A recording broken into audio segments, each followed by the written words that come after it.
हिम्मतनगर पर युवक पर हुमलो।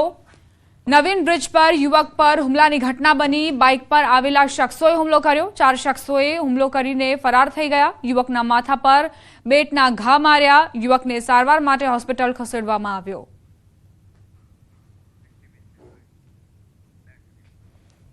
तेर वर्षीय किशोरनी छरीना घा ઝીંકીને હત્યાને અંજામ આપવામાં આવ્યો છે। મોબાઈલ ગેમના કારણે કિશોરની હત્યા કરાઈ હોવાની આશંકા। 3 કિશોરે છરીના ઉપરા છાપરી ઘા ઝીંકી મોતને ઘાટ ઉતારી નાખતા સનસનાટી મચી ગઈ।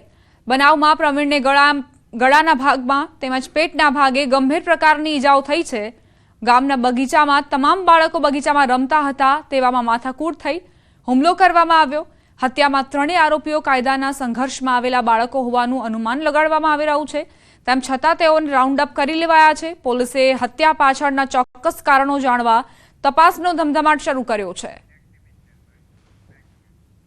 અમરેલીના ધારીના ચાલાલામાં યુવક પર હુમલાનો મામલો। સારવાર દરમિયાન યુવકનું મોત નીપજ્યું। 2 દિવસ પહેલા યુવક પર પાઇપ વડે હુમલો કરાયો હતો। હુમલામાં યુવકના માથાના ભાગે ગંભીર ઈજાઓ થઈ હતી। યુવકનું મોત થતાં મામલો હત્યામાં પલટાયો। મૃતક મિત્રના ભાઈઓ વચ્ચે મિલકત વિવાદમાં સમાધાન કરાવવા માટે ગયો હતો, જે સારું ન લાગતા આરોપીઓએ હુમલો કર્યો। આરોપી ભાવેશ હિરપરા સામે હત્યાનો ગુનો નોંધાયો। ચલાલા પોલીસે આરોપીની ધરપકડ કરી છે। આ સાથે જ બુલેટિનમાં અત્યારે બસ આટલું જ। આપ જોતા રહો ગુજરાતની number 1 news channel news 18 Gujarati.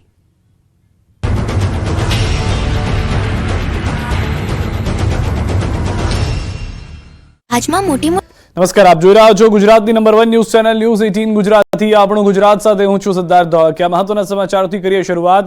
હજુ 48 કલાક સુધી ગુજરાત અગનભઠ્ઠીમાં શેકાયેલું રહેશે। છોતરાફાડ ગરમીથી લોકો ત્રાસ્ત। ધગધગતી ગરમી સાથે ઉનાળાનો ધમાકેદાર પ્રારંભ થયો। ઉનાળાની શરૂઆત જ ગરમા ગરમ થતા ગુજરાત જાણે અગનભઠ્ઠીમાં શેકાયું। 16 પહેલા જ ગરમી 40 ડિગ્રીને પાર પહોંચી ગઈ। સૂર્યદેવ કોપાયમાન થતા લોકો પરસેવે રેબઝેબ થઈ ગયા।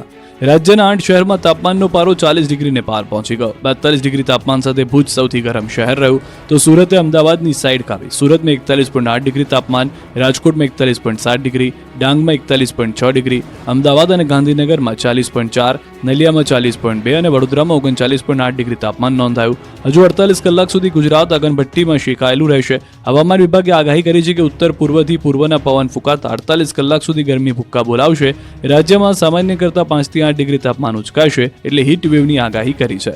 રાજ્યના કેટલાક ભાગોમાં સિવિયર હીટ વેવનું એલર્ટ આપ્યું છે।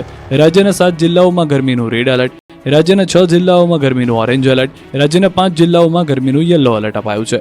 2 દિવસ બાદ લોકોને ગરમીથી આંશિક રાહત મળશે, તો આખરી ગરમીને લઈને અમદાવાદ સિવિલ હોસ્પિટલ પણ એલર્ટ થઈ ગઈ છે। હીટસ્ટ્રોકને લઈને અગાઉથી વ્યવસ્થા કરી લેવાઈ છે। બીજી તરફ સ્કૂલ બોર્ડ શાળાના સમયમાં ફેરફાર કરી ચૂકી છે। ઉનાળુ વેકેશન સુધી શાળાનો સવારની પાળીનો સમય 7 થી 12 અને બપોર પાળીનો સમય 12 થી 5 નો करायो है। आने वाला दिन में अगले 2 दिन तक जो उच्चतम तापमान में हम लोग हीट वेव वार्निंग दिए हैं। तो पहला दिन जो है उधर 11 तारीख जो है आज का सीवियर हीट वेव के लिए सौराष्ट्र का बहुत गुजरात रीजन दोनों के लिए दिया गया है। और जो डे 2 में मतलब 12 तारीख के लिए 12 मार्च को उसमें हीट वेव वार्निंग दिया गया है दोनों रीजन के लिए।